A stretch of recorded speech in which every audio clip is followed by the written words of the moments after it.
राष्ट्र संत ब्रह्मलीन अभयनाथ जी महाराज की 8वीं पुण्यतिथि के स्मृति में आयोजित 7 दिवसीय व्याख्यान माला के समापन समारोह में सम्मानीय अतिथि का स्वागत एवं अभिनंदन।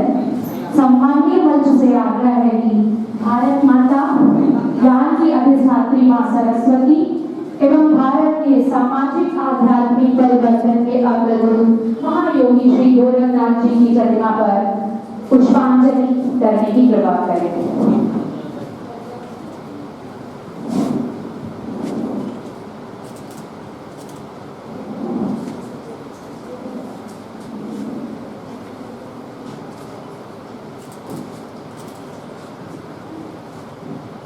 स्वतंत्रता, स्वाभिमान, राष्ट्रवाद के प्रति राष्ट्र नायक महाराणा प्रताप, युग पुरुष दिग्विजयनाथ जी महाराज एवं राष्ट्र संत महंत अभयनाथ जी महाराज की प्रतिमा पर पुष्पांजलि सादर निवेदन।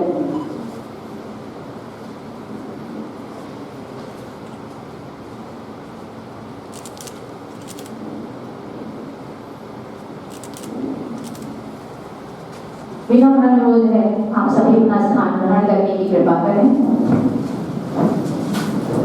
मां सरस्वती की आराधना पूजा एवं अधिक स्वागत के हेतु महाविद्यालय की छात्राएं।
ब्रह्मलीन महंत अवैधनाथ जी महाराज की पुण्यतिथि के इस स्मृति व्याख्यान माला की समापन समारोह के मुख्य अतिथि डॉक्टर आशीष गौतम जी हमारे समक्ष हैं।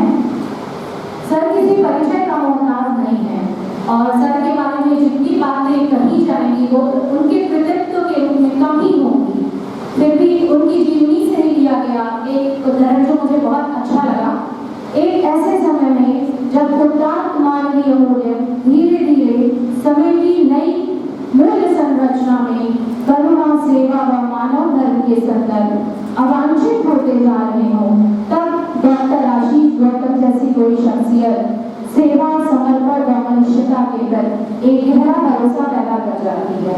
आप 21 वर्षों से खुद अपने हाथों से कुछ रोगियों की सेवा करते हुए उनके लिए चिकित्सालय, उनके बच्चों के लिए आवासीय स्कूल, परिवार की महिला सदस्यों के लिए स्वरोजगार प्रशिक्षण केंद्र संचालित करने वाली दिव्य प्रेम सेवा संस्थान के संस्थापक हैं। आपकी शिक्षा MA पॉलिटिकल साइंस कानपुर विश्वविद्यालय से, आपने LLB इलाहाबाद विश्वविद्यालय से किया एवं डॉक्टर ऑफ लिटरेचर की मानव उपाधि मानव समाज एवं राष्ट्र सेवा के क्षेत्र में वीर बहादुर सिंह पूर्वांचल विश्वविद्यालय जौनपुर से है। डॉक्टर ऑफ लॉ की उपाधि लोक कल्याण के क्षेत्र में उत्तर प्रदेश राजर्षि टंडन मुक्त विश्वविद्यालय प्रयागराज से है। आप 1987 से 1995 तक राष्ट्रीय स्वयंसेवक संघ के प्रचारक रहे हैं। आपने भारतीय संस्कृति एवं सेवा भावना के प्रचार प्रसार हेतु Thailand, Malaysia, Singapore, Bangkok, Bhutan, चीन, नेपाल, मॉरिशस, बाली, श्रीलंका, इंडोनेशिया आदि देशों की यात्रा एवं सांस्कृतिक कार्यक्रमों का आयोजन किया है। आपको अब तक 23 पुरस्कार एवं सम्मान राष्ट्रीय एवं अंतर्राष्ट्रीय क्षेत्र की विभिन्न संस्थाओं से प्राप्त है। ऐसे मुख्य अतिथि को हम अपने बीच पाकर अत्यंत हर्षित हैं। मैं महाविद्यालय के उप प्राचार्य डॉक्टर विजय चौधरी जी से आग्रह करती हूँ कि हमारे मुख्य अतिथि को स्मृति चिन्ह एवं उत्तरीय भेंट कर उनका सम्मान करें।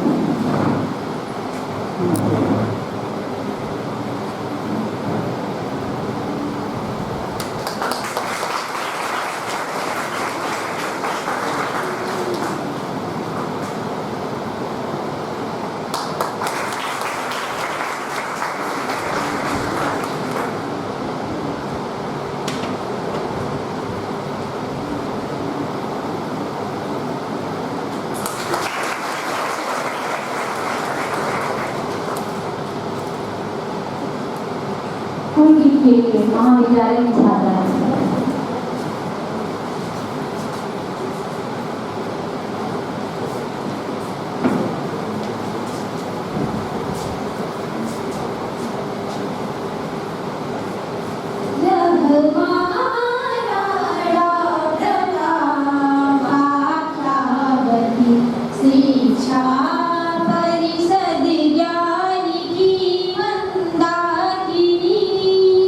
शिक्षा परिषद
शिक्षा परिषद ज्ञान की मंदाकिनी।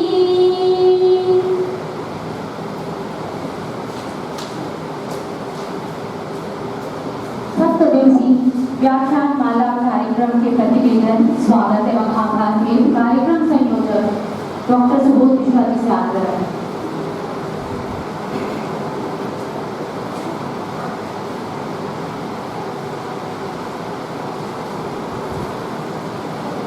स्पष्ट रूप से मुझे वर्ष का स्मरण तो नहीं हो रहा है, किंतु अवसर महाविद्यालय के समावर्तन संस्कार समारोह का था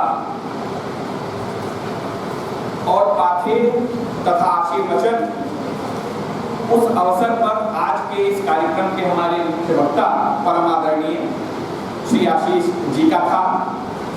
उस मार्गदर्शन की मुझे एक लाइन स्मरण हो रही है, मुझे अच्छे तरीके से याद है, वो मेरे मानस पटल पर बैठी हुई है, जिसके आधार पर हम आदरणीय आशीष जी के जीवन से प्रेरणा पाते रहते हैं। और वो लाइन थी, जीव मात्र की सेवा का उद्देश्य तथा सेवा समर्पण का भाव यदि व्यक्ति के जीवन में नहीं है तो इस धरा पर जन्म लेना व्यर्थ है।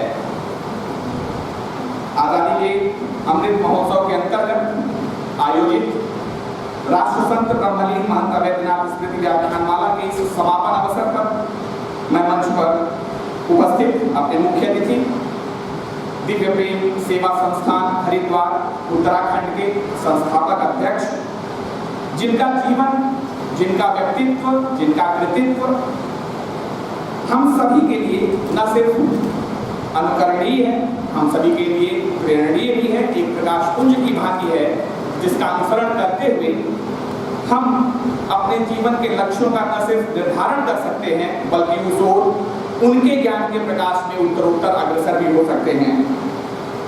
महाविद्यालय के उप प्राचार्य इस कार्यक्रम के अध्यक्ष के रूप में आदरणीय विजय कुमार चौधरी सर हम सबके बीच इस कार्यक्रम में उपस्थित हैं। कार्यक्रम का संचालन कर रही बीएड विभाग की प्रभारी श्रीमती शिप्रा सिंह जी इस मंच पर उपस्थित हैं। मैं अपने मुख्य अतिथि सहित इस आदरणीय मंच का महाविद्यालय परिवार की ओर से हार्दिक स्वागत और अभिनंदन करता हूं। मंच सम्मुख उपस्थित सभी शिक्षक बंधुओं और जिनको केंद्र में रख करके इस पूरे कार्यक्रम का ताना बाना बुना गया था, इस पूरे कार्यक्रम का आयोजन किया गया है सप्ताह भर, ऐसे प्यारे विद्यार्थियों। यद्यपि आज रविवार है, हम सभी जानते हैं और ऊपर से हम देर रात से देख रहे हैं कि इंद्रदेव की कृपा अनवरत हमारे इस महाविद्यालय अंचल पर हो रही है।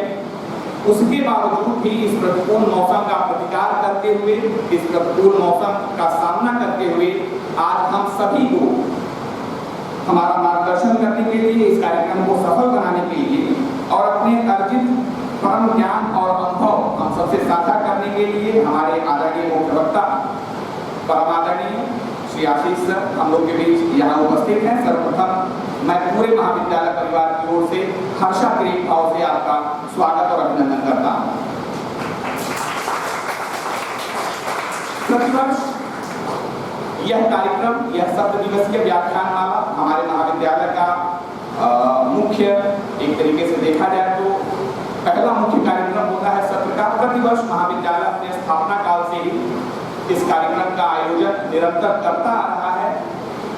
इस आयोजन का कुल मिलाकर के उद्देश्य जो हमारे संस्थापकों का, इस महाविद्यालय के संस्थापकों का जो उद्देश्य था इस अंचल में, इस महाविद्यालय की स्थापना का, कि हमारा विद्यार्थी शिक्षा ज्ञान के साथ साथ राष्ट्रवाद, आध्यात्म और सांस्कृतिक राष्ट्रवाद का ध्वजवाहक बनकर निकले।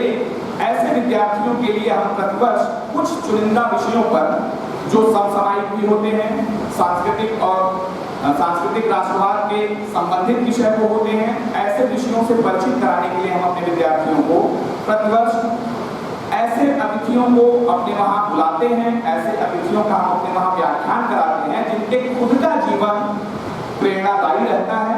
इस वर्ष यह कार्यक्रम हमारा 22 अगस्त से आरंभ हुआ था। 22 अगस्त को इस कार्यक्रम का, इस सप्त दिवसीय व्याख्यानमाला का उद्घाटन हुआ था, जिसमें महाविद्यालय के प्रबंध समिति के अध्यक्ष प्रोफेसर उदय प्रताप सिंह जी का हम सभी को पाथेय प्राप्त हुआ था। यद्यपि वो मुख्य कार्यक्रम में उपस्थित नहीं हो पाए थे, तथापि उनका आशीर्वाद हमें प्राप्त हुआ था।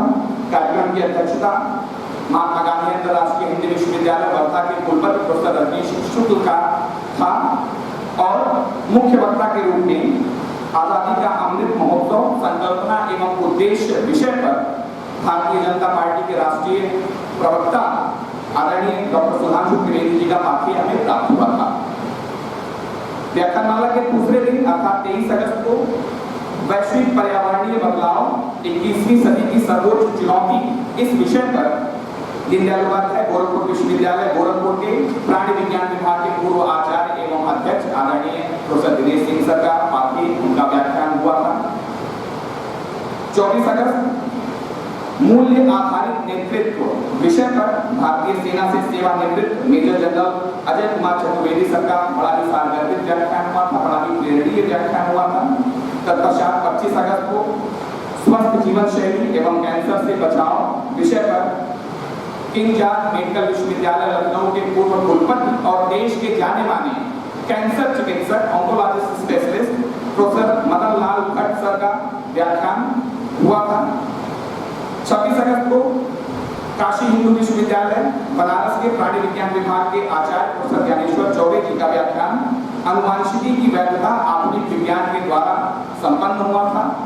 और बीते हुए कल यानी कि 27 अगस्त को चौरी चौरा जनक्रांति भारतीय स्वाधीनता संग्राम की उपेक्षित महागाथा विषय पर भारतीय इतिहास अनुसंधान परिषद नई दिल्ली के निदेशक डॉक्टर ओम जी उपाध्याय का व्याख्यान संपन्न हुआ था। और इसी क्रम में आज का यह हमारा जो समापन कार्यक्रम है, समापन समारोह है, आज हमें सेवा साधना एक अंतर्दृष्टि विषय पर हमारा मार्गदर्शन करने के लिए, हम सभी को पाथेय प्रदान करने के लिए, हम सभी को दिशा निर्देशित करने के लिए परम आदरणीय डॉक्टर श्री आशीष जी हम सबके साथ उपस्थित हैं।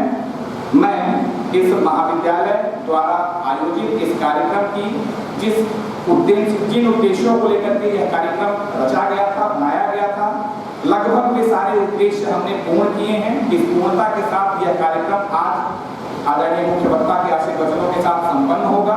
मैं एक बार पुनः महाविद्यालय परिवार की ओर से हम सभी का मार्गदर्शन करने के लिए हमारे आदरणीय मुख्य वक्ता का हार्दिक अभिनंदन करता हूँ, हार्दिक आभार ज्ञापन करता हूँ। भारत माता की जय।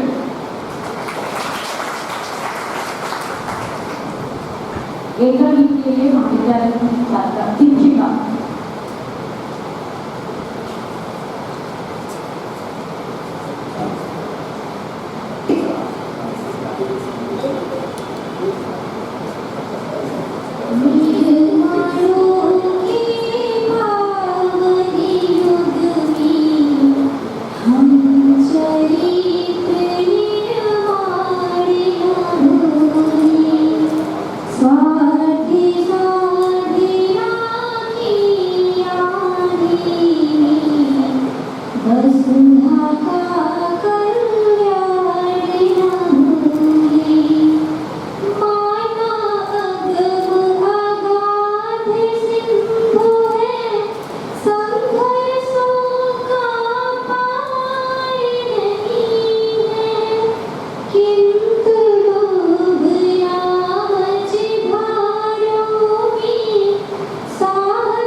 अब मैं बिना किसी औपचारिकता से कार्यक्रम के डॉक्टर आशीष वर्मा जी को उद्बोधन के लिए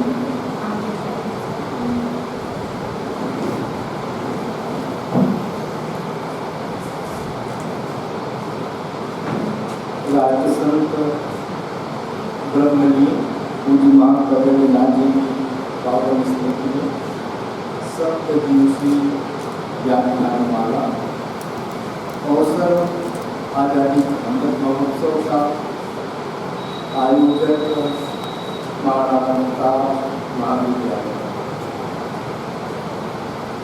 इस आयोजन में मुख्यमंत्री मंच पर आज के कार्यक्रम की अध्यक्षता के लिए डॉक्टर विमान चौधरी उप प्राचार्य हैं अपने महाविद्यालय के, डॉक्टर सुबोध मिश्र जी जो कार्यक्रम में संयोजक हैं, डॉक्टर शिल्पा सिंह जी जो अध्यक्ष हैं पीआई विभाग की, उनके कुशल संचालन में, और इस सप्तदिवसीय व्याख्यानमाला ज्ञान का आज समापन समारोह।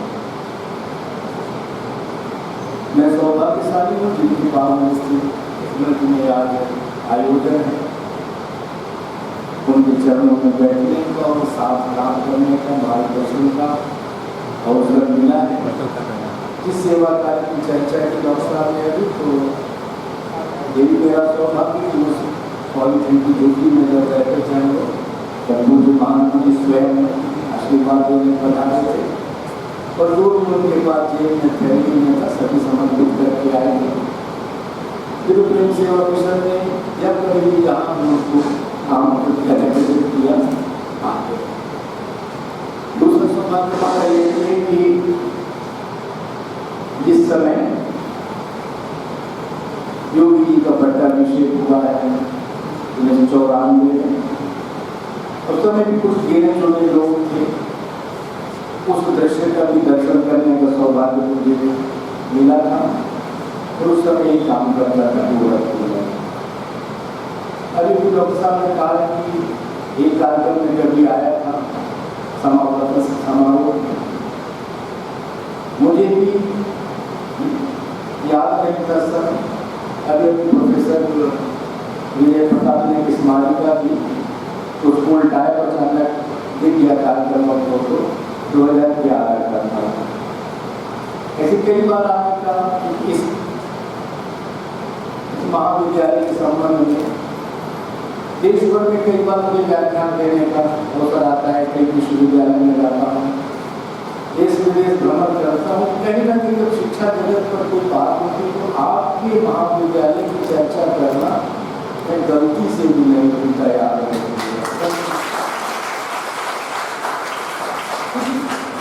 हमको कुछ सीखने को मिलता है और समझने को मिलता है। जहाँ भी ऐसे प्रेरणा के बिंदु हो, प्रेरणा के स्थान है, उनकी देश विदेश में ख्याति होना ही चाहिए, जानकारी मिलना ही चाहिए लोगों को। इसलिए आपका सभी प्रोफेसर से आपके सभी फैकल्टी, निदेशक, छात्र छात्राएं सम्मान के पास हैं, बधाई के पास हैं इस परिसर को उत्तरोत्तर ऊंचाई को ले जाने के लिए। अब आज जिस विषय पर चर्चा होगी, एक राष्ट्रीय कवि हुए सुमित्रानंदन पंत जी एक संत के चरणों में बैठे। अचानक सुमित्रानंदन पंत जी ने उन संत से एक कहा कि देखो ये भारत है, भारत का आध्यात्मिक आकाश अनंत नक्षत्रों से भरा पड़ा है, अनेक नक्षत्रों के यहाँ भी चित्र विद्यमान है आपके पूरे परिसर में, गोरखनाथ मंदिर में। अगर संपूर्ण भारत के आध्यात्मिक आकाश से एक दर्जन 12 छाटना तो क्या करेंगे? बोले तो 100, 200, 500 छाटना भारत के लिए आसान, लेकिन 12 छाटना थोड़ा सा कठिन है। उन्होंने फिर शुरू किया छाटना कृष्ण, बुद्ध, महावीर, गोरख, शंकराचार्य, नानक, कबीर, मीरा, नागार्जुन, जी कृष्णमूर्ति। उन्होंने कहा कि देखो सर, इसको अगर आर्ट करना हो तो उन्होंने मीरा को और कबीर को निकाल दिया, तो कृष्ण में समाहित हो जाते हैं। नागार्जुन को निकाल दिया, बुद्ध में समाहित हो जाते हैं। ऐसा करके उन्होंने आर्ट बचा दी। उन्होंने फिर कहा कि 4 ही रखने हो तो कृष्ण में शंकर समाहित हो जाते हैं। उन्होंने कहा कि देखो, बुद्ध, कृष्ण, गोरख और शंकर। फिर कहा अगर स्वामी जी 3 ही रखने हो तो काफी बकवास मत करो। अभी प्रोफेसर साहब बैठे हैं, उसी में 4 बैठ रहे हैं, एक कम हो जाए क्या होता है। इसलिए भारत के आध्यात्मिक जो आकाश है 4 से कम नहीं हो सकते। उनमें से गोरख एक है, उनमें से ध्यान रखिएगा। अगर गोरख को काट देंगे, खत्म कर देंगे, समाप्त कर देंगे तो कहीं हमारी भारत की आध्यात्मिक विरासत शेष नहीं बचती दिखाई देगी। इसलिए इस आध्यात्मिक दशक की परंपरा में गोरखनाथ का महत्व है। अब एक शब्द चल पड़ा गोरख धंधा, और बड़ा गलत ढंग से प्रयोग किया जाता है। क्या गोरख धंधा बना रहता है? नहीं भैया, ये लोग कर रहे पाप कर रहे हैं। ये गुरु गोरखनाथ जी ने इतने प्रकार की साधना की पद्धतियां दी, परंपरा दी, पढ़े लिखों के लिए, अनपढ़ के लिए, गरीब के लिए, राजा के लिए भी, वनवासी के लिए भी, सामान्य के जितने प्रकार के उत्तर दक्षिण पूर्व पश्चिम गोरा काला किसी भाषा का हो, हिंदी जानता है चलेगा, नहीं जानता चलेगा, वनवासी भाषा है चलेगा, संस्कृत जानता है चलेगा, नहीं जानता तो भी चलेगा, तमिल तेलुगु कुछ भी जानता है, उड़िया मलयालम सब जानता है, फिर भी चलेगा वो। यानी गोरखनाथ जी ने उस परम पिता परमेश्वर के सत्य को जानने के लिए जो पद्धति विकसित की, इतने प्रकार के कर दिए, लोग उसको गोरख धंधा कहने लगे। सच ये उन्होंने सरल सहज सुलभ मार्ग बता दिए, उस सत्य को हम लोग छू सकते हैं, पा सकते हैं। बड़े भी, अनपढ़ भी, विश्वविद्यालय का प्रोफेसर भी, गांव में खेत में काम करने वाला हरवाहा भी, जंगल में पत्ते तोड़ने वाला भी और फैक्ट्री में काम करने वाला भी, सॉफ्टवेयर इंजीनियर, सबके लिए रास्ता बताया। इसलिए उसको गलत व्याख्या कर दी गोरख धंधा। सत्य है कि गुरु गोरखनाथ की परंपरा से कोई भी किसी अवस्था व्यवस्था में किसी क्षमता सामर्थ्य का उस सत्य को छू सकता है, पा सकता है। और ऐसे व्यक्तित्व की परंपरा में ये कॉलेज, आप सभी शिक्षित हो रहे हैं, हम प्रशिक्षित हो रहे हैं, इसलिए सबका सौभाग्य है। काश अभी आपको उम्र के होते, हमको भी सौभाग्य मिलता है, नहीं मिल सकता। हो सकता है अगले जन्म में किसी कॉलेज में पढ़ने का सौभाग्य मिले, कौन बता सकता है। अब वो विषय जिसकी चर्चा की डॉक्टर विषय दिया मुझे सेवा की अंतर्दृष्टि।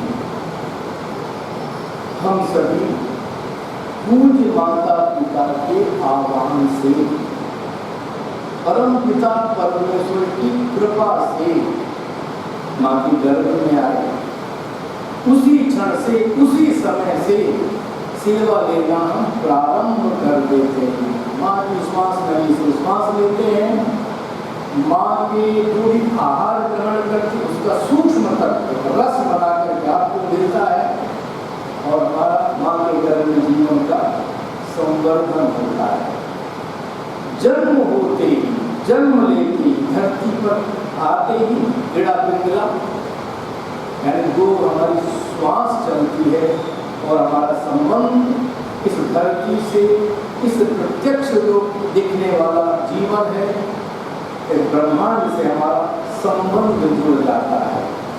आप किसी के बेटा है, किसी की बेटी है, कुछ न कुछ आपका इस देश से, समाज से, जन्म समाज से आपका रिश्ता जुड़ जाता है और फिर सभी की सेवाएं एक साथ प्रारंभ होती हैं आपके संवर्धन के लिए, शिक्षण के लिए, पालन पोषण के लिए, जीवन कैसे आपका सुखद हो उसके लिए। मेरे बच्चे ने बताया कि संदर्भ विचारक था, गोरखपुराण की पहले प्रताप में विचारक था। 89 घटना के बाद सब जगह बताता हूँ। 89 था, शीतलहर यहाँ भी होती है, वहाँ भी होती है, भयंकर कोहरा होता है, कई बार माइनस टेम्परेचर भी चला जाता है। स्टेशन में कार्यकर्ता चाय लेके रात 12 बजे के पास चाय लेके चले गए। इसी प्रकार की बेंच स्टेशन में होती है, देखा होगा पुराने समय। एक हम लोग चाय पी रहे हैं, कुछ आवाज ऐसी लगी, नीचे हाथ डाला, छोटी सी बच्ची, कुछ घंटे की रही होगी, शरीर नीला है, दांत बने हैं, कपड़े हैं नहीं, जल्दी से गोद में लिया, अपने शौहर में लपेटा है, डिस्ट्रिक्ट हॉस्पिटल वहाँ पर हमारे संचालकों के सामने ले गए, एडमिट कराया है। अन्य कार्यकर्ता जुटते हैं, जो भी मानवीय प्रबंधन हो सकता है, औषधि का, डॉक्टर का, कपड़े का, सब किया गया, लेकिन 24 घंटे के बाद बचा नहीं सके। क्यों नहीं बचा सके? क्योंकि उस फूल सी कोमल बच्ची को समय पर मां के सीने की ऊष्मा नहीं मिली, पिता का संरक्षण नहीं मिला, सुरक्षा नहीं मिली, गर्म कपड़े नहीं मिले, औषधि नहीं मिली, जो जन्म के साथ जो भी जरूरी वैक्सीनेशन है वो नहीं मिला। अर्थात घटना दिल लहराने वाली है। क्यों? कि हमारा जीवन प्रारंभ ही नहीं हो सकता अगर हमको समय पर इस समाज की, प्रकृति की, पर्यावरण की सेवा न मिले। जीवन जीना तो अलग बात है, चलना तो अलग बात है, जीवन प्रारंभ भी नहीं हो सकता। और भैया जीवन हमारा समाप्त होता है जब उस समय भी 4 लोग कंधा देके अंत्येष्टि करते हैं। न करे तो नगर पालिका करेगी, कुत्ते बिल्ली खींच कर खाते हैं। अपने गतवर्ष तमाशे देख लिए होंगे कोरोना के नाम, कोई साथ नहीं खड़ा होता। अर्थात जिस समय से जीवन है उस और जीवन खत्म होने के बाद भी, अंत्येष्टि के बाद भी आपकी अस्थियां लेकर के लोग सुदूर गंगा के जहाँ भी तीर्थ करते, जहाँ भी परिवार की जाति की परंपरा वहाँ ले जाते हैं। कौन ले जाता है? आपके अपने लोग ले जाते हैं। अर्थात जीवन सेवा से शुरू होता है, सेवा भी अंत होता है। ये तो भौतिक बात है। अब जब जन्म लिया आपने, लोग कहते हैं जब तक जीवात्मा गर्भ में है तब तक वो अंतर्ज्ञान रहता है उसको कि मैं कौन हूँ, मैं कहाँ से आया हूँ, मेरे और मेरा हेतु क्या है, किसके गर्भ में हूँ। और आपकी माँ जब अनुकूल गर्भ आपको नहीं लगता कि मैं जिस परिवार में जन्म लेने वाला हूँ वो मेरी माँ है, सब पता होता है उसको, संज्ञान में ज्ञान है उसको। और कई बार देखते होंगे आप लोग कि 7 महीने बाद भी अगर जन्म नहीं हो तो देखेगी बच्चा तो पेट में है, लेकिन उसमें आत्मा प्राण तो कुछ चला गया है। क्यों? वो आत्मा मेरे अनुकूल परिवार नहीं है। ये जिन उद्देश्य में जन्म लेना चाहता हूँ या उद्देश्य पूर्ण नहीं हो सकता और आत्मा छोड़ के चली जाती है अन्य यात्रा में, अन्य गर्भ की खोज में। अर्थात आपकी माँ इस समय गर्भ में, उस समय से आप चिंता करते इसको क्या पसंद है भोजन, क्या अपनी सारी इच्छाएं काट कर रख देती है। अपनी जरूरतें भूल जाती है, केवल गर्भ में पलने वाले बच्चे का हित साधन के लिए, उसके संवर्धन के लिए, संरक्षण के लिए आपकी सेवा में लग जाती है। और जन्म होने के बाद हम लोग खुली हवा में श्वास लेते हैं। याद रखिए भैया, केवल और केवल 3 मिनट अगर ऑक्सीजन न मिले शरीर को तो ब्रेन डेड कहते हैं हम लोग। ये कौन दे रहा है ऑक्सीजन हमको? किसने दिया? किसने लगाए थे पेड़? ये कैसा प्रवाह है? कहाँ से शैवाल हमारे समुद्र में किसने लगाया था? समुद्र सृष्टि में चारों तरफ हरियाली है, लता दिखा है, इसलिए हमको श्वास मिली, शुद्ध श्वास मिली। यानी इस प्रकृति में, इस पर्यावरण ने हमारी सेवा आरंभ कर दी। दुग्ध मिला, औषधियां मिली और हमारा जीवन बढ़ने लगता है, हमारा जीवन बढ़ने लगता है। कौन? सेवा के द्वारा।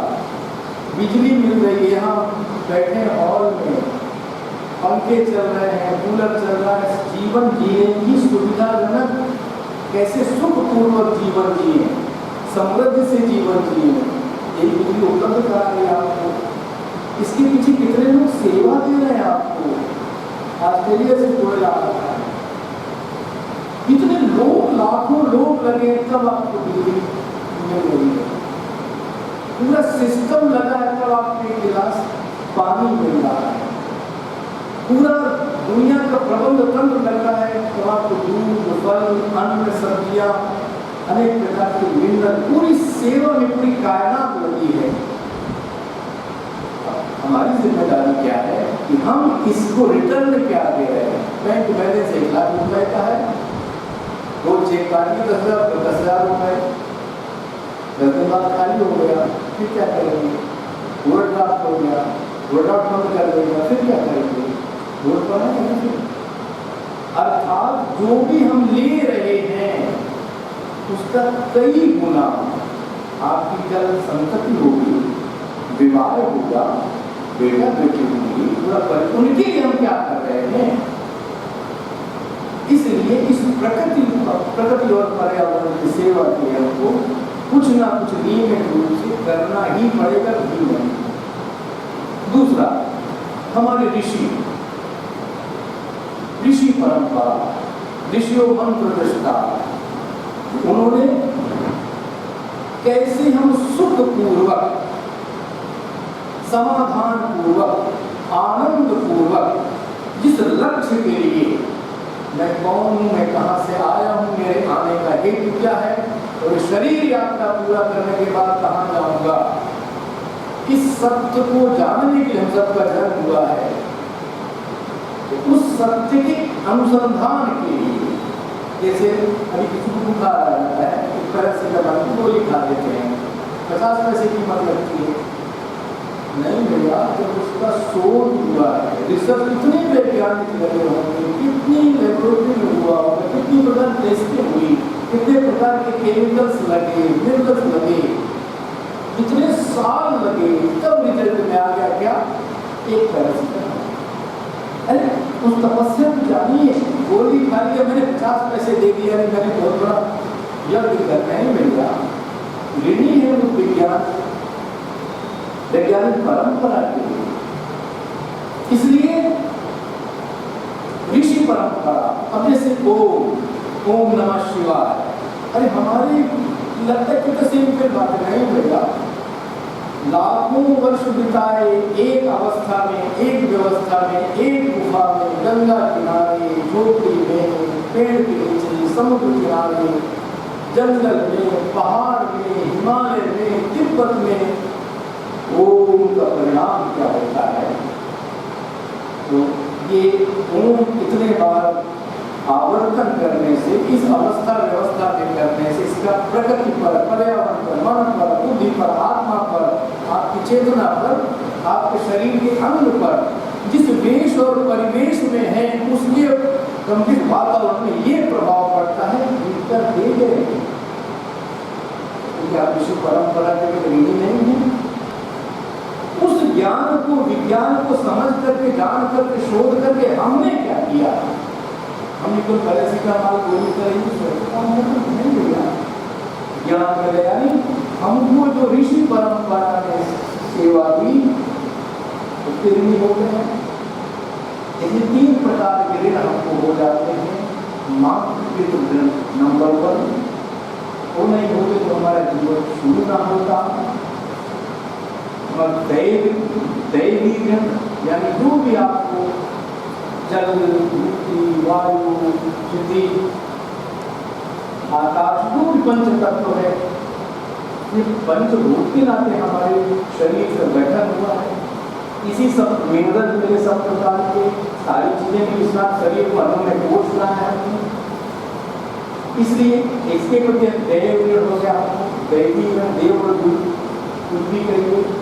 तीसरा, जहां से ज्ञान विज्ञान मिला, उस ज्ञान और विज्ञान को जिन हमारे वर्तमान अध्यापक वर्ग, प्रोफेसर वर्ग, आपके हेड ऑफ डिपार्टमेंट, आपके डायरेक्टर जो लगे हैं, जिनके कारण से आपको ऋषि परंपरा का ज्ञान और विज्ञान शोधित रूप में, कैप्सूल रूप में, पैरासिटामॉल के रूप में मिल रहा है, 50 पैसे, उनके प्रति है कि नहीं? इस प्रकार से 3 ऋण हमारे सबके जीवन में है, सबके जीवन में रहेंगे। पूर्ण होने के लिए यज्ञ, पंच यज्ञ करेंगे, पंच यज्ञ। तो पंच यज्ञ में है मातृपितृ के प्रति यज्ञ है, देव के प्रति यज्ञ है, अतिथि के प्रति यज्ञ है, ऋषि के प्रति यज्ञ है, और भूत यज्ञ समग्र जीव सृष्टि के प्रति यज्ञ। तभी वर्षा होगी, तभी हमको सब मिनरल्स मिलेंगे। 5 प्रकार के यज्ञों का वर्णन अपने शास्त्र में। यज्ञ यानी सेवा, यज्ञ यानी समर्पण, यज्ञ यानी प्रकृति पर्यावरण के पोषण की क्रिया करना। क्योंकि यद पिंड तद ब्रह्मांड जो शब्द आता है, उससे चूंकि यदि जो इस पिंड में है वही ब्रह्मांड में, यदि ब्रह्मांड में असंतुलन है, मान लीजिए हमको 550-600 लीटर शुद्ध ऑक्सीजन की जरूरत 24 घंटे में है। इस पर्यावरण में अगर जो भी इंटेक है, वायु का प्रवाह है, 19 से 20% उसमें ऑक्सीजन है, तभी मिल पाएगा। कम है तो अभी केवल रिपोर्ट देखते हैं कुपोषित बालक दुनिया में कहाँ है, तो अन्न से कुपोषण है, ठीक है, लेकिन ऑक्सीजन के कुपोषित पैदा हो रहे हैं, ऑक्सीजन कुपोषित। अर्थात जो भूत यज्ञ में सभी प्रकार के यज्ञ हमारे समाहित हैं। फिर सेवा की दृष्टि है तो 4 शब्द उसके लिए आते हैं। समता यानी बिना समत्व बोध के व्यक्ति सेवा कर नहीं सकता। हाँ, व्यवसाय कर सकता है, बिजनेस कर सकता है, जैसे आपके प्रोफेसर, यदि सेवा भावना है तभी 40 बालक बालिकाओं को जब क्लास है, समान भाव से ज्ञान का प्रवाह करेगा। अगर उनमें समत्व नहीं है, उसको ज्यादा, उसको कम, उसको ऊपर, उसको नीचे, ये जाति, ये कुल, ये खानदान, ये निधन, ये स्वरूप में समत्व का बोध यानी समता। दूसरा ममता, अगर ममत्व का बोध है तभी दायित्व बोध कर्तव्य जागृत होता है। जैसे माँ का छोटा सा बच्चा, मेरे एक सहपाठी इलाहाबाद यूनिवर्सिटी में थे और उनका 94-95 में विवाह हुआ, 97 में बालक पैदा हुआ। वो बालक 97 26-27 साल हो गए ना, आज तक ना बोला है, ना हिला है, ना डोला है, ना उठा है, ना बैठा है। हंसने का तो नाम ही नहीं। श्वास चल रही है, बेड पर उसका शरीर बढ़ रहा है, लेकिन बाथरूम केवल बेड पे करता है। वो नवयुवती जिसके मन में बड़ी आकांक्षा है इलाहाबाद यूनिवर्सिटी की पढ़ी, दोनों पति पत्नी, अब उस गलत इंजेक्शन भी नहीं दे सकते नेगेटिव कोई, उसकी सेवा करती है। आज की डेट में मलमूत्र धोती है, अवसर देती और मुंह बोल के चिड़िया जैसी दूध पिला देती है, पूरा संरक्षण सुविधा करती है, एक कमरा पूरा अस्पताल जैसा है। किसी कहते ममता छोड़ नहीं सकती उसको, शादी ब्याह के जा नहीं सकती, मायके जा नहीं सकती, क्यों छोड़कर जाऊंगी तो इसका कौन याद रखेगा, कैसे जिएगा, जीवन का कोई अर्थ नहीं उसके। लेकिन भारत की माँ है समता ममता, ऐसा नहीं उदाहरण दे सकता, छोड़ रहा हूँ बात आगे बढ़ते। दूसरा है समता ममता क्षमता, क्षमताएं लोग कहते मैं जब अरबपति करोड़पति होऊंगा और इतना ज्ञान विज्ञान होगा तब मैं करूंगा सेवा। नहीं भैया, सेवा भाव है, जैसे विज्ञान कोई विषय नहीं है, वैज्ञानिक दृष्टि है, उसी प्रकार से सेवा कोई विषय नहीं है ना, सेवा भाव है। एक उदाहरण देता हूँ, कल भी लिया था कॉलेज में कि 8 तारीख को है 28 अगस्त 12 बजे को है, देश का परिस्थिति समय वही है 28 अगस्त 2022। भारत पाकिस्तान की सीमा पर 2 लोग खड़े हैं, उम्र भी 30 साल दोनों को मान लीजिए, दोनों वर्दी में खड़े हैं, AK-47 दोनों के हाथ में है। एक भारत की सीमा पर घुसना चाहेगा, यहाँ आर्थिक व्यवस्था, संवैधानिक व्यवस्था, राजनीतिक व्यवस्था, धार्मिक व्यवस्था, सांस्कृतिक व्यवस्था, पारिवारिक व्यवस्था को नष्ट भ्रष्ट करना चाहता है, शिक्षण संस्थाओं पर आगजनी करना चाहता है, बम्बार्डिंग करना चाहता है, किसी जगह मंदिर मार्केट में जाकर कॉलेज में खून की होली खेलना चाहता है। और दूसरा खड़ा है सीनातन कि मैं किसी भी कीमत पर जान पर खेल जाऊंगा, लेकिन इसको भारत की सीमा पर नहीं आने दूंगा, मर जाऊंगा, मार दूंगा, नहीं चिंता मुझे माँ की, बाप की, बेटे पत्नी की, मैं नहीं भागूंगा यहाँ से, क्योंकि मुझे देश की रक्षा करना है। एक को सैनिक कहते हैं, एक को आतंकवादी कहते हैं। देश का परिस्थिति एक ही है, समय एक है, उम्र एक है, हो सकता है वर्दी भी एक टाइप का पहने होंगे, हथियार भी एक टाइप के, लेकिन एक का भाव क्या है, हम सबकी सुरक्षा करना, यहाँ की संवैधानिक व्यवस्था, राजनीतिक व्यवस्था, आर्थिक व्यवस्था, धार्मिक व्यवस्था को सुदृढ़ रखना है और दूसरे का हेतु क्या है, इसको खत्म करना है। अर्थात सारा खेल भाव का है, समय का नहीं ना, देश काल परिस्थिति का है, इसलिए सारा खेल भाव है। इसीलिए बार बार कहता हूँ, जैसे विज्ञान कोई विषय नहीं है, दृष्टि है। APJ कलाम पूरा तो 2 बड़े वैज्ञानिक थे, एक कॉलेज में भाषण देने गए, कॉलेज नहीं स्कूल में जाते बच्चे प्रीत थे उनको, एक छोटा बच्चा खड़ा हो गया, कलाम साहब तो क्या दुनिया का पहला वैज्ञानिक का नाम बताओ, कहाँ से बोले पहला वैज्ञानिक, जैसे सुमित्रा नंदन पंत की बात से संत चौक कहाँ से नाम लगाया, तुमको अचानक उन्होंने कहा तुम जैसा जिज्ञासु दृष्टि का भाव तेरे जैसा, ये उत्तर है। तो जैसे विज्ञान कोई जो है विषय नहीं, दृष्टि है, उसी प्रकार सेवा कोई कर्म नहीं है ना। एक डॉक्टर भी शोषक हो सकता है, MBBS किया है, MD किया है, MS किया, रेडियोलॉजिस्ट है, संसार के बड़े यूनिवर्सिटी से बड़े प्रतिष्ठान पढ़कर आया है, लेकिन हर जी कोविड के नाम पर 70 लाख रुपए का बिल भी बना रहा है, क्या उसकी सेवा कहेंगे? नहीं। बिजनेस नहीं, बिजनेस भी नहीं कहेंगे भाई, बिजनेस के व्यवसाय का फार्मूला भारत की संस्कृति में है, आएगा 10%, जो भी आपने लगाया 100 रुपए का सामान है, 110 में बेच में खर्च काट करके, क्या कहेंगे आप? शब्द लिखा शब्द में ढूंढ नहीं पा रहा अभी, खोजना आपको क्या कर रहे हैं। तो मैंने सेवा कंप्लीट हमारा भाव, इसी क्षमता शब्द प्रयोग कर रहा हूँ बार-बार मैं।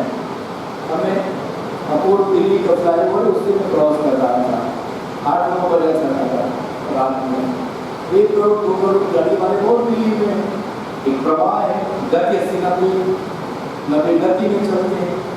एक बूढ़े सज्जन हाथ में डंडा से लिए हैं, सड़क पार करना चाहते फ्लाईओवर की। इतना तेज रोशनी है, प्रवाह इस तरह पार कर नहीं सकते, परेशान हो गए इससे। मेरी भी गाड़ी थी, मैंने दूर से देखा तो पार करना चाहे तो पहले ड्राइवर से कहा गाड़ी धीमी करो, मतलब ब्रेक नहीं लगा सकते ना, धीरे करो बाएं लगाओ, हम उनको पार करा दें।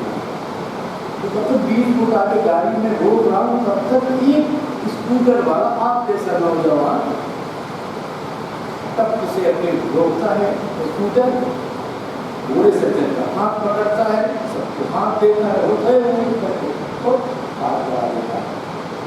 यानी तो 1 करोड़ की गाड़ी वाला कम से कम 1000 करोड़ का आदमी होगा, 100-200 करोड़ का होगा, जरूरी दृष्टि उसको सेवा की हो। लेकिन आप जैसा नौजवान जिसके पास केवल स्कूटर भी पुराना होगा, लोग करके सेवा कर सकता है। क्षमता, ममता, क्षमता। अगला शब्द है नम्रता। हमेशा व्यक्ति को मैंने ये किया, मैंने उसका एडमिशन कराया, उसका इलाज कराया, उसका अपनी शादी कराया, तो मैंने नदी साफ की, मैंने उसमें पेड़ लगाए। इतनी प्रकार की गौरव गाथा कर किसकी अपनी करेगा नहीं करेगा। एक सज्जन दिन भर दान देते, दिन भर किसी न किसी को, लेकिन उनकी आंखें नीचे रह गई, आंखें नीचे। पूछा कि आप इतना शुभ काम करते हो, दान देते हो, सेवा करते हो, सबकी जरूरतमंदों की जरूरत पूरा करते हो, भोजन, चिकित्सा, शिक्षा, शादी, ब्याह सब करते हो, लेकिन आंखें नीचे क्यों रखते हो? उन्होंने कहा है देनहार को और है, देने वाला कोई और है। देत रहत दिन रैन, हम कुछ लेके आए क्या? इसी पंचभूत से प्राप्त किया है हमने ऋषियों से ज्ञान प्राप्त किया है, इसी पंचभूत से भौतिक संपत्ति प्राप्त की है।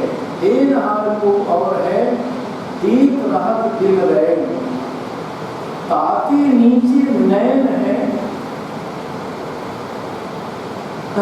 शब्द इसके पहले वाला है, लोग धर्म हम पर करें, हम पर भ्रम कर रहे हैं लोग कि हम कर रहे हैं, ताते नीचे नहीं। देनहार को और है, देत रहत दिन रैन, लोग भरम हम पर करें, ताते नीचे नहीं। यह सेवा भावी व्यक्तित्व में ये 4 प्रकार की क्षमता, समता, नम्रता, समता, ये 4 शब्द जरूरी हैं, तभी वो सेवा भावी कहलाने योग्य है। नहीं, व्यवसाय हो सकता है, राजनेता हो सकता है, व्यवसाय करना गलत बात नहीं है, राजनीति करना अच्छी बात है, प्रशासनिक सेवा में जाना अच्छी बात है, लेकिन सेवा का भ्रम नहीं पालना चाहिए। सेवा आंतरिक विकास है, बिजनेस से भौतिक विकास होता है। अच्छे रोड, अच्छी सड़क, अच्छे माल, अच्छे हॉस्पिटल, अच्छे प्रतिष्ठान होंगे तो शरीर का भौतिक विकास हो सकता है।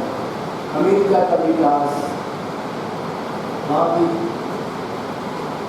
अच्छी सड़कें हैं, भारत में अच्छी हो रही हैं, अच्छे माल हैं, अच्छे प्रतिष्ठान हैं, 24 घंटा बिजली है, 24 घंटा स्वच्छ पानी है। ठीक है, ये शरीर है किसी राष्ट्र और समाज का। आत्मिक विकास के लिए ये जो आपके यहाँ आपका व्याख्यान क्यों होता है और किसी कॉलेज में नहीं, ये कॉलेज ये प्रतिष्ठान, अगर ये प्रदीप राव की पूरी टीम ये आपका आंतरिक विकास करना चाहे तो केवल शरीर का नहीं, एक आंगी विकास अगर हो गया इस आज जितने भी देश में चलने वाले 95% संस्थान जो बुद्धि का विकास करते हैं, और बुद्धि का विकास यदि हुआ तो प्रकृति का, पर्यावरण का, जल, जंगल, जमीन, जंतु, जानवर, जन, उसका शोषण कैसे करना है, अपनी संपत्ति और सुख के साधनों के संवर्धन के लिए, अभिवृद्धि के लिए, यही चिंतन करेगा। अगर हृदय का विकास नहीं हुआ है, आत्मा का विस्तार नहीं हुआ है, स्वामी विवेकानंद का शब्द है कि बिना प्रेम के सेवा होती नहीं, और बिना सेवा के प्रेम जागृत भी नहीं होता। दोनों का संबंध आपस का है। इसलिए प्रेम ही विकास है, प्रेम ही जीवन है, संकुचन ही मृत्यु है। तो ज्यादातर शिक्षण संस्थान हमको मृत्यु की ओर धकेल रहे हैं। महाराणा प्रताप जैसे शिक्षण कुछ संस्थान हैं देश में, ऐसे संस्थान जो आत्मिक विकास की बात करते हैं, समुचित विकास करते हैं। हाथ बहुत मोटा हो जाए, पैर दुर्लभ काम कर पाएंगे, दाया हाथ खूब मोटा है, बाया पैर चलने में कुछ कर पाओगे। समुचित विकास, समग्र विकास, इंटीग्रल जब होता है किसी प्रकार का विकास, तभी नई रचना खड़ी होती है। इस नई रचना में देश को देखना हो, उसको महाराणा प्रताप जंगल से आना ही पड़ेगा। यहाँ के अध्यापन क्षेत्र में लगे, यहाँ से अध्यापन शिक्षा लेने वाले सबके प्रति श्रद्धा भाव से देखना पड़ेगा, जाना पड़ेगा। आपकी तपस्या समग्र है, समुचित है, एक साथ है, दोनों वर्गों का, शिक्षक शिक्षार्थी सबका एक समन्वय है, तालमेल है, एक वर्तुल है आपस का, उसी का परिणाम है ये। दिया गया समय हो गया है पूर्ण, इसलिए मैं अपनी बात पूर्ण करता हूँ।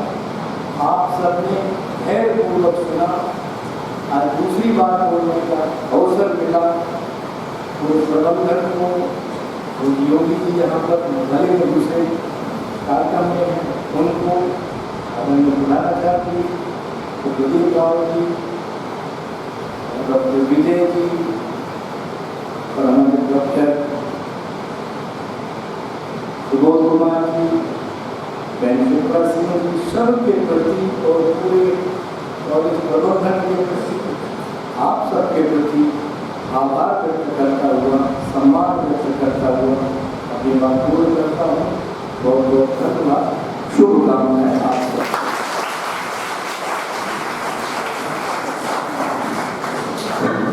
बहुत बहुत धन्यवाद सर इस सार्वभौमिक आध्यात्मिक उद्बोधन के लिए।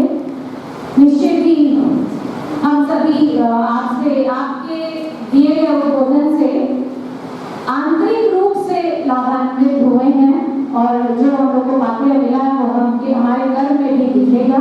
अब मैं अध्यक्ष उद्बोधन एवं आभार महाविद्यालय के उपराचार्य डॉक्टर विजय चौधरी सर को आग्रह करती हूँ।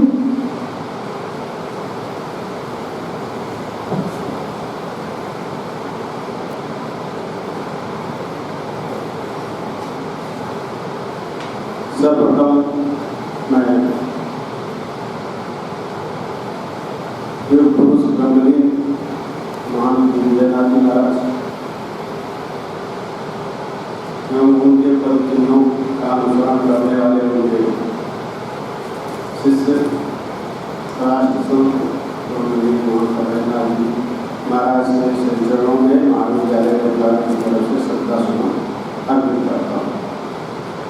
हम सभी के बीच आज मंच पर सेवा, समर्पण और लोक कल्याण के साकार प्रतिमूर्ति श्री आशीष जी,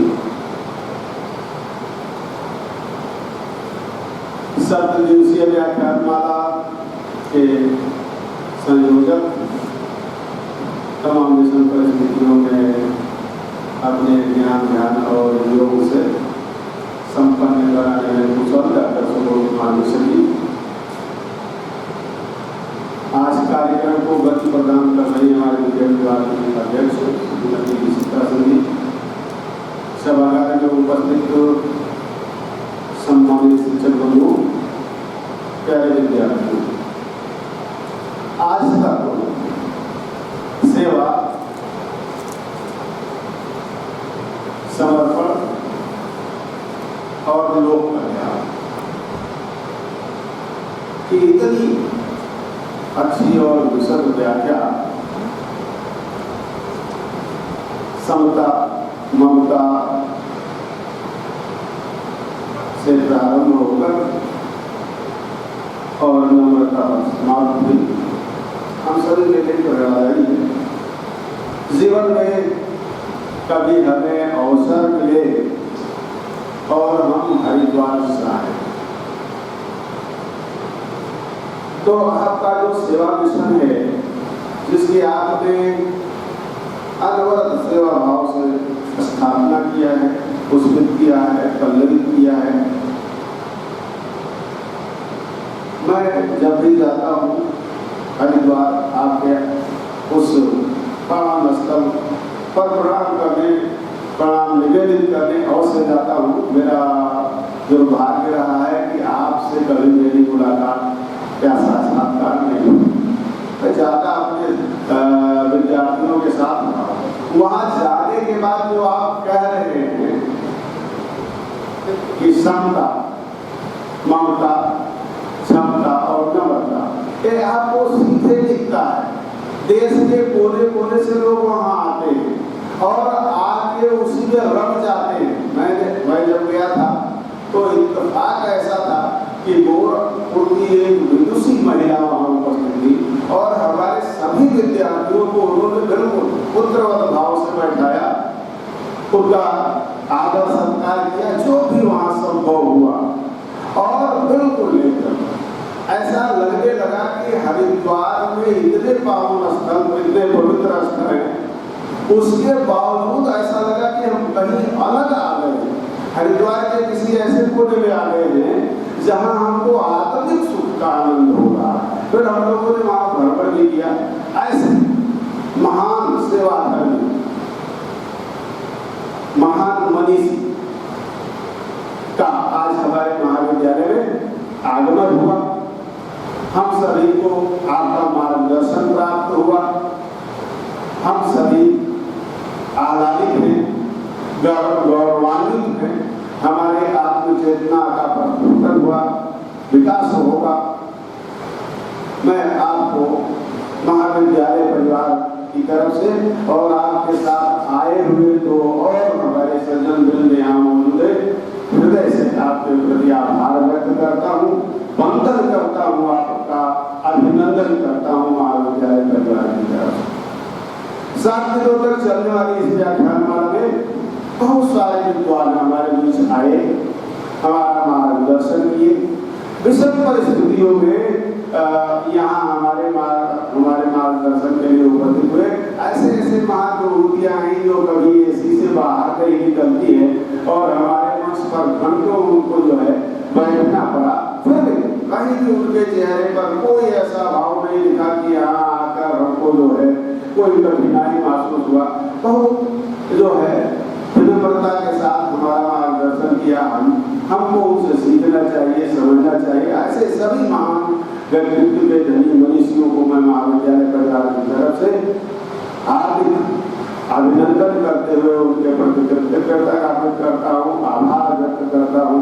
और अंत में 7 दिनों तक अनवरत इस ज्ञान महायज्ञ में अपनी आहुति देने वाले हमारे प्रिय विद्यार्थी सहज सरल ढंग से अपनी आहुति देते रहे, अपने ज्ञान और अपने चक्षु दोनों से समर्पण भाव से जो है उसको अर्जित करते रहे।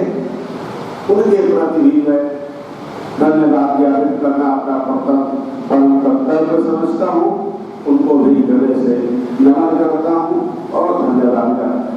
जितने भी इस कार्यक्रम में जितने भी लोग जिनका मैं नाम नहीं ले पा रहा हूँ, जिनका भी सहयोग हमें प्राप्त हुआ, सभी के प्रति मैं कृतज्ञता ज्ञापित करते हुए धन्यवाद देता हूँ।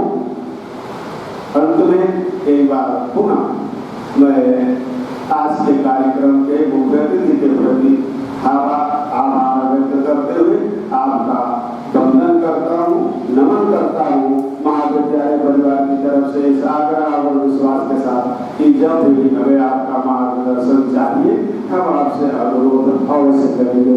जय हिंद, जय भारत।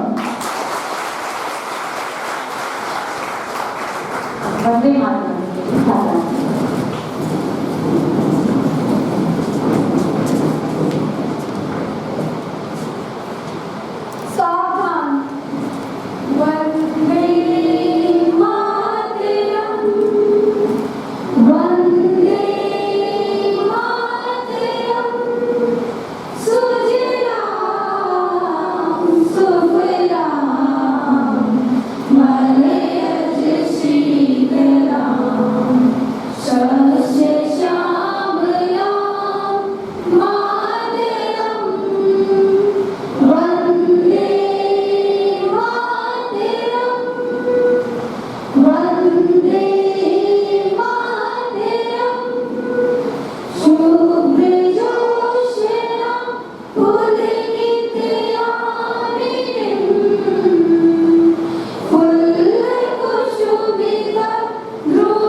Now